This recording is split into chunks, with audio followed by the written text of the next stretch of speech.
serai sama daun salam. Sekalian beli cemilan ini.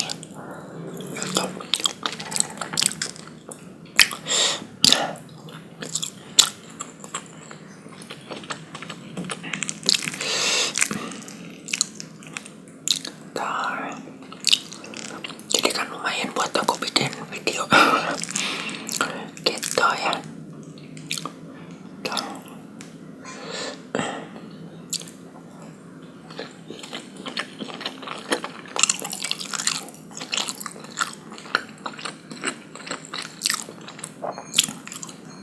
The best ini ketan lupis tuh ya, enaknya, harganya terjangkau. Tadi tuh mami aku belinya 10.000-an, jadi 5.004 lah gitu. Tuh.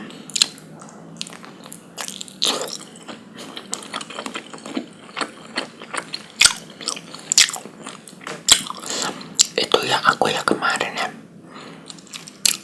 minggu kapan ya, 2 minggu yang lalu kayaknya, atau seminggu yang lalu ya, kaki aku kejedot tuh.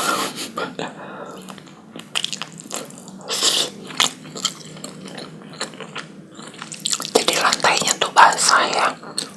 Jadi ini misalnya kaki ya, kaki sebelah kiri aku sih, tekan ini jarinya ya, yang ini kan keseledat ya aku, karena lantainya licin basah, keseledat lah itu.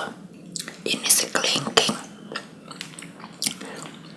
tadinya bisa gini kan, karena keseledat jadi keseleo jadi agak ngegeser dia kelingking kaki. Aduh, aku langsung giniin dong, kerasa nggak dia kayak tulang yang ngegeser. Aku benerin lagi ya. Lumayan itu aku susah jalannya itu, ada aja yang lantai terlalu licin gitu. Tapi sekarang udah ada mendingan sih, meskipun masih ada bengkak di kelingkingnya itu. Tadinya tuh nggak bengkak kaki aku. Aduh, sekarang udah mendingan, lumayan lah, seminggu lebih lah sembuhnya, hampir 2 minggu. Dan diobatin itu pakai ini loh, kayak minyak rempah-rempahan yang namanya tuh minyak kutus-kutus. Kamu tahu nggak? Itu emang harganya agak lumayan ya, tapi itu nyembuhin bengkak di kaki gitu. Pakai beras kencur juga bisa. Dan kebetulan di rumah tuh ada minyak kutus-kutus ya. Ini tidak disponsori ya, yang baunya emang agak aneh, soalnya khasiatnya banyak. Ada juga yang versi terjangkaunya, versi mini, versi pocket itu bisa ya.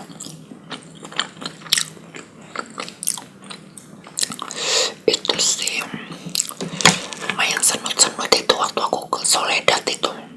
Waktu dulu aku pernah kelingking aku nggak tahu kaki, tetap kaki sini karena itunya meja ada bengkak langsung.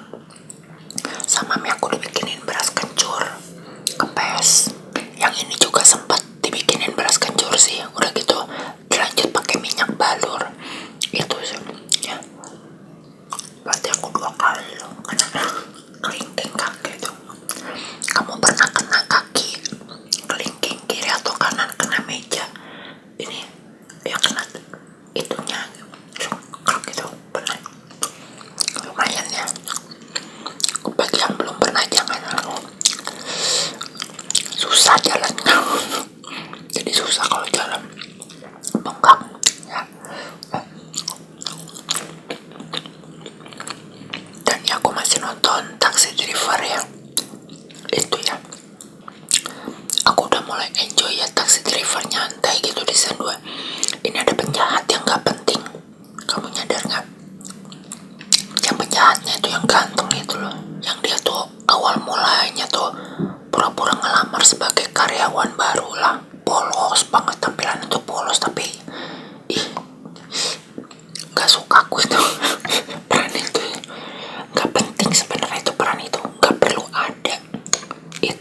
Soalnya dia tuh perannya jadi kayak ngeganggu jalur cerita yang lagi enak orang nonton tuh nyantai tuh, ngeganggu si penjahat yang so polos itu. Nggak penting ya, namanya sutradara ya, ditambah-tambahin ada yang jadi si polos ini tuh pengen ngejatoin si grupnya taxi driver. Beneran asli itu peran gak penting pisan, beneran gak perlu ada sebenarnya.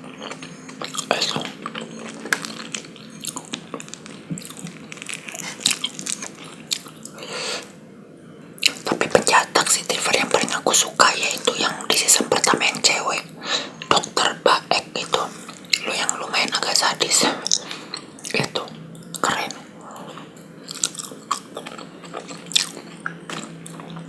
Tapi ya film drakor tuh ya kenapa penjahat tuh ya kayak gini lo ya, penjahatnya tuh ciri khasnya tuh berduit itu, stylenya tuh rapi ya, powerful.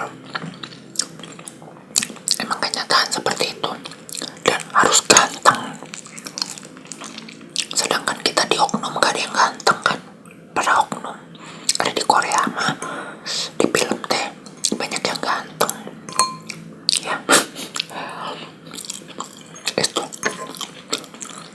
jelasnya tuh rambutnya tuh rambut poni itu loh, yang cowok.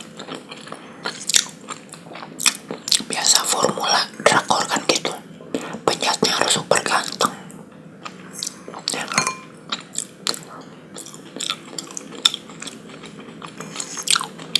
Dan tajir melintir.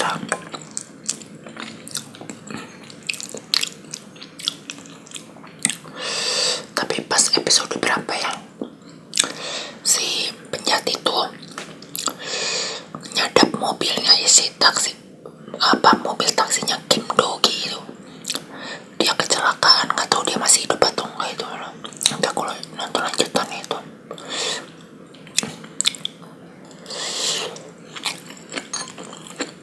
Kalau kamu lagi suka nonton drakor apa? Yang kalau aku taksi driver.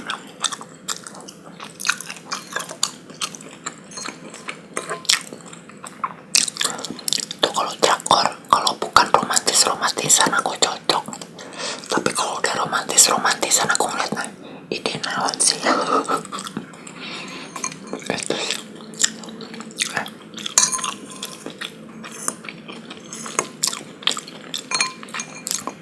Makanya aku paling suka film drakor tuh kayak tema rumah sakit,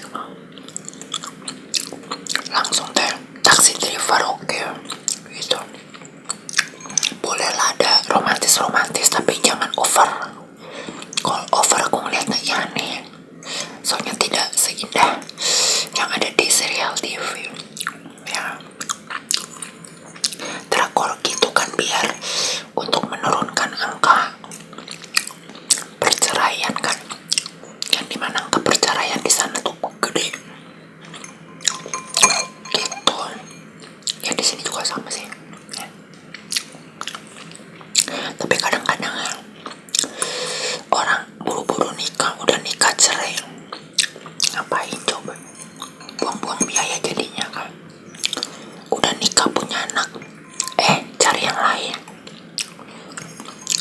udah aja fokus sama keluarga kan, istri dipercantik ya kan, anak dididik, udah ngapain cari yang lain, dan ujung-ujungnya sama kayak ini ya gak sih, begitu ya. Itu menurut aku ya. Begitu ya. Di tempat kamu dingin gak sih? Kok di sini mah dingin, aku sampai tidur udah pakai 2 selimut.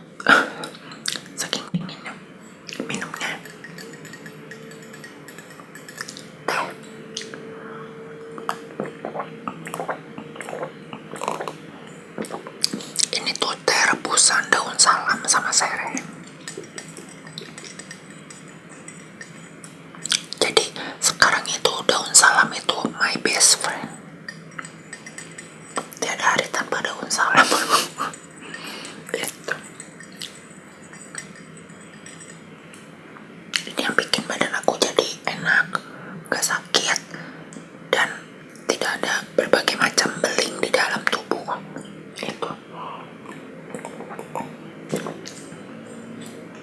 Soalnya kalau asam urat lagi tinggi-tingginya tuh bagian sendi pasti sakit, sama suka ada beling kayak kristal di dalamnya tuh, nyucuk-nyucuk.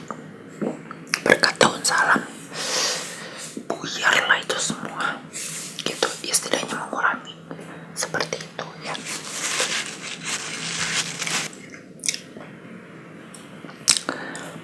Kita baca ini yuk, sejarah kue lupis yuk. Jadi sambil kita belajar juga ya. Ini aku biasa lihat lewat Google AI overview, katanya gini: kue lupis memiliki sejarah yang cukup panjang dan menjadi bagian dari warisan kuliner tradisional Indonesia. Kue ini sudah ada sejak zaman penjajahan Belanda dan berkembang di berbagai daerah. Asal usul dan sejarahnya, kue lupis sudah ada sejak zaman kolonial Belanda, meskipun asal usul pastinya tidak tercatat secara tertulis. Di kalangan masyarakat Jawa, kue ini dikenal dengan sebutan lupis, yang berarti diikat. Lupis berkembang menjadi makanan khas di berbagai daerah dengan berbagai variasi bentuk dan rasa. Makna dan filosofinya: bahan baku kue lupis terdiri dari ketan, melambangkan persatuan dan persaudaraan. Tekstur lengket kue lupis juga memiliki makna rasa eratnya persaudaraan. Dalam beberapa budaya, kue lupis juga memiliki makna spiritual dan seringkali dipersembahkan dalam upacara keagamaan sebagai simbol syukur ya. Kue lupis di berbagai daerah. Di daerah Jawa, kue lupis biasanya dibentuk segitiga dan dikukus. Nah, aku yang tadi itu segitiga ya. Di Sulawesi Selatan, bentuk lupis menyerupai lontong dan dipotong tipis saat disajikan. Kue lupis Betawi memiliki ciri khas dengan warna putih kehijauan karena pembungkus daun pisang, atau berwarna hijau karena campuran daun pandan. Di Pekalongan, kue lupis hanya tersedia pada bulan Syawal setelah Ramadan. Kalau aku mah tiap hari ada. Di tempat kamu tiap hari ada kue lupis ya. Itu. Sekarang kita lihat awuk ya. Nah, awuk ya. Awuk adalah jajanan tradisional khas Sunda yang telah ada sejak era kolonial Belanda. Masih sama-sama Belanda ya. Awuk juga dikenal sebagai kue dongkal atau dedongkalan dan memiliki sejarah yang berkaitan dengan pemujaan gunung sebagai tempat bersemayamnya para arwah nenek moyang. Perkembangan awuk. Asal usul awuk berasal dari wilayah pedalaman Sunda. Filosofinya, kue dongkal atau awuk diyakini sebagai bentuk pemuliakan gunung dan para arwah nenek moyang. Perintisan usaha awuk diwariskan dan dikembangkan oleh Ajang Muhyiddin menurut koropak.co.id. Perbedaan dengan kue dongkal Betawi terbuat dari singkong, sedangkan awuk terbuat dari beras. Pengembangan. Ajang Muhyiddin mengembangkan usaha awuk dengan berbagai jajanan pasar lainnya seperti klepon, ali agrem, ongol-ongol, dan lain-lain. Perkembangan di Cicadas. Penjualan awuk juga berkembang di sekitar pasar Cicadas, Bandung. Oh, banyak itu. Bahan dan proses pembuatannya. Awuk biasanya dibuat dari tepung beras ketan,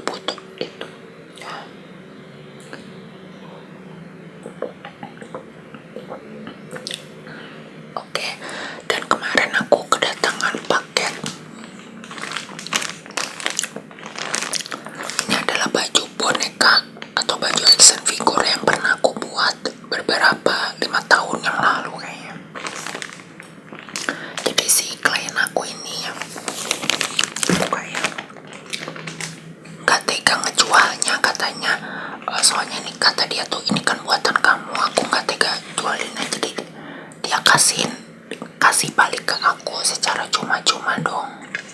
Ini yang pernah aku bikin awal mula. Menurut kamu bagus gak sih?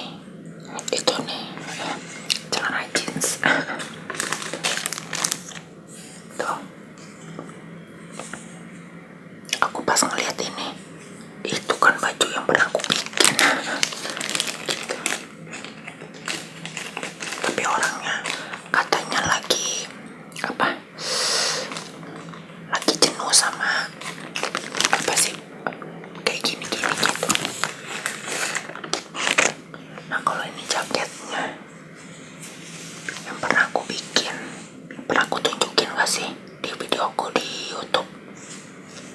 Pernah kayaknya ya, pas aku lagi bikin ini. Tapi tahun kapan itu ya, agak lupa sih aku.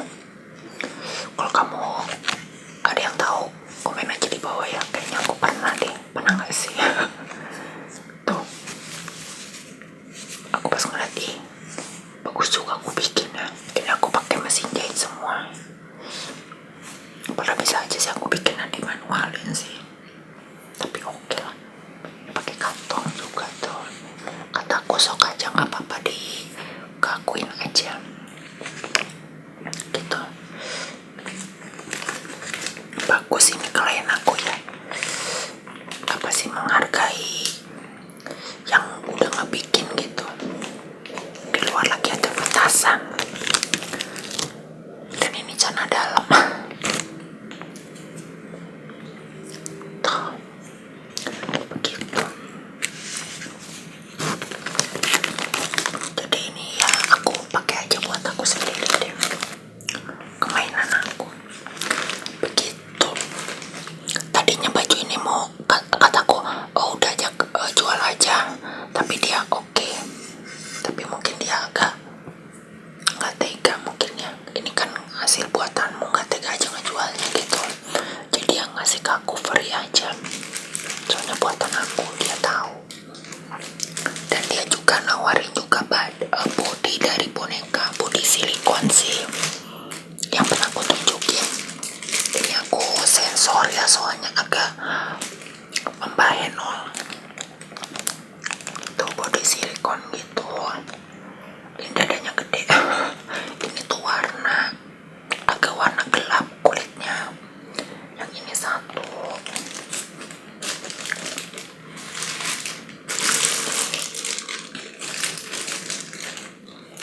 Sama yang ini satu. Ini warna putih, kulitnya lebih cerah.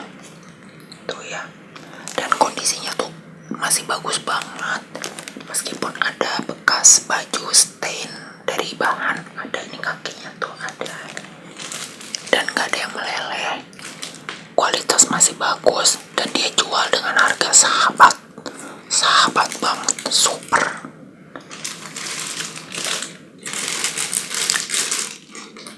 Tuh, jadi aku ada dua gitu. Waktu itu aku pernah punya, tapi aku jual karena aku lagi butuh gitu. Dan alhamdulillah dia nawarin dengan harga yang benar-benar bersahabat sekali. Dan dia percaya sama aku, jadi dia tuh kataku, ini pertama kalinya aku transaksi sama Mas Bro, kita nyebutnya ya. Jadi nggak bisa, kalau bisa ada marketplace gitu, yang dimana marketplace sekarang tuh katanya fee-nya agak lumayan gak masuk akal gitu kata dia. Kalau mau ya udah saya kirim dulu aja paketnya, bayarnya nanti, kataku. Beneran iya. Dan alhamdulillah dia percaya dong, paketnya dia kirim. Dikira aku mungkin dia cuma main-main, soalnya harganya kok lumayan bersahabat sekali gitu kan. Dikira aku mungkin kalau nipu, ya udahlah aku nggak itulah gitu, soalnya harganya lumayan agak gimana gitu. Ternyata beneran dong dia kirim, dan kualitasnya bagus dengan harga yang gitu. Dan udah gitu ya udah aku langsung TFD ke dia, kabarin gitu ya. Yang penting mah kita mah jujur ya. Kalau jujur ya, klien juga nggak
Kalau yang itu harus banyak deh. Yang itu juga bisa sih. Yang aja dulu ya.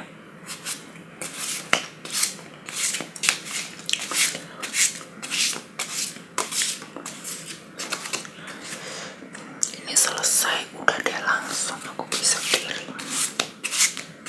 Begitu. Jadi aku tadi beli body itu buat kalau jadi suka ada yang order bang buatin baju tapi bodinya nggak dikirim. Nah, aku kan waktu kemarin gak ada bodinya, jadi aku bikinnya gimana caranya, menerawang gitu aku bikinnya kalau bodinya nggak dikirim, ya kan? Jadi aku ngukur atau harus nerka kan gak mungkin kan. Jadi aku beli body itu ya inilah, biar kalau ada yang gak mau dikirim bodinya yang udah ada gitu. Seperti itu ya, tol. Dok. Apa? Petualangan yang seru. Ayo, kamu mau jalan-jalan kemana ini? Mau jalan-jalan kemana? Refreshing kemana kamu? Asik ya jalan-jalan ya. Aku jadi ingat waktu zaman kuliah ya, aku sering banget jalan-jalan nih sama teman kuliahan lah ya. Gitu. Jalan-jalan waktu itu tuh ke mana ya? Ke Gunung Tangkuban Perahu, langsung ke main ke Lembang juga. Teman ini sih kita tuh beda jurusan tapi klub gitu. Jadi seru aja gitu. Udah gitu soalnya mereka yang tahu jalan kesini. Kalau aku kan anak rumahan jadi gak hafal jalan gitu. Kalau map suka nyasar gitu, ini mana dekat mana gitu kan. Tapi waktu dulu kan gak ada Google Map ya. Kalau sekarang makan aman gitu. Itu waktu dulu aku suka adventure itu, seru gitu. Kalau sekarang mah pengennya di rumah sih, main game, nonton YouTube, nonton drakor. Kalau kamu senangnya jalan-jalan apa rebahan di rumah aja ya, nonton drakor ya gitu. Oke, paling gitu aja untuk hari ini ya. Dan apapun kondisimu,